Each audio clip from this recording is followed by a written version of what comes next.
and seeing lots of discontentment over the Shillong Accord from within the NNC and FGN. In 1975, 30 of December, the president of FGN, Harish, gave his official statement on the accord, rejecting the clause 1 and clause 3 of the agreement, while accepting clause 2 of the agreement. And this statement was later submitted to the governor on 3rd of January 1976 in Shillong. And following the statement of Chaise in 1976, a supplementary agreement of Shillong Accord is signed for implementing the clause 2 of the Shillong Accord. And with regard to this supplementary agreement, more than 600 Naga political prisoners were released from Indian jails, and arms held by Naga nationalists were all disposed in the custody of Nagaland Peace Council, and the Naga nationalists accepting the clause 3 of the agreement were all rehabilitated in the so-called peace camps across Naga Hills. Now in 1976 of August, the Naga nationalists like Isaac and Muiva, who were against Shillong Accord, called the Naga National Assembly at Supao in northwest Naga region of Burma. And in the assembly session, the FGN president Chaise and his ministry is condemned for signing the Shillong Accord and a total capitulation by accepting the clause 2 of the Shillong Accord. And rejecting Chaise's ministry, a new ministry was formed with Azad Fiso as the president of both NNC and FGN, and Isaac Su was elected the vice president of NNC as the seat was vacant, whereas the actual vice president of NNC was in Indian jail.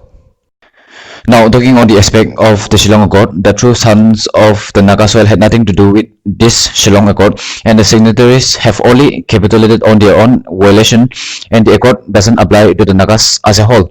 It was only those accordists on their interests undermined the Naga nation by accepting the clause 2 of the agreement.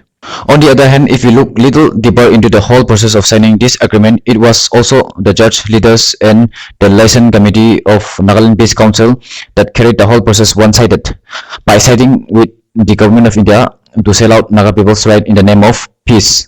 And moreover, the agreement was signed during India's national emergency, and when this agreement was signed, Nagaland was already transferred from Ministry of Foreign Affairs to Ministry of Home Affairs from 1972, and during the state of national emergency, Ministry of Home Affairs has direct control over the governors of the state. And in fact, the signatory representing Government of India was the Governor of Assam, L.P. Singh. An Armed Forces Special Powers Act of 1972 was also enforced along with the President's rule in Nagaland. And when this agreement was signed, the main Naga nationalist leaders like Isaac and Muiva were in China. Fiso was also in exile in London, and NNC Vice President Imkong Meren was also in Indian jail.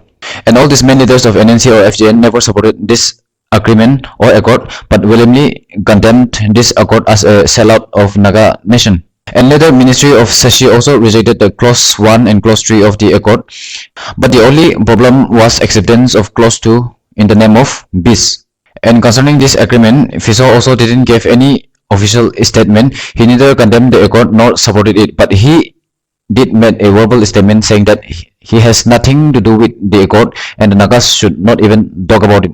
So we can clearly see, looking at all these facts, Shillong Accord was null and void, and the true sons of the Naga soil had nothing to do with this agreement except for the very few Naga nationalists who accepted the clause 2, and in fact they have committed treason.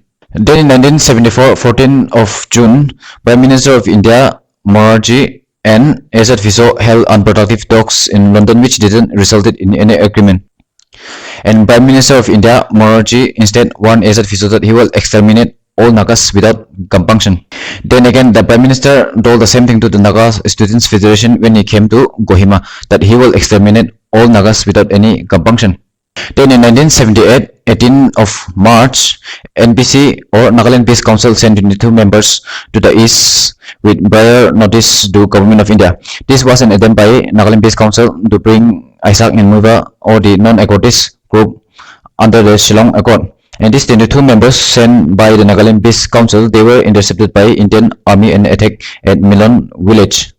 Captain Ashino is killed and the rest were arrested. Now, the Government of India's main objective was to cut off and annihilate all the Naga nationalists led by Isaac and Muiva in the east. Then the Prime Minister of India again makes another statement in which he said that he will exterminate all the Naga rebels and there will be no mercy.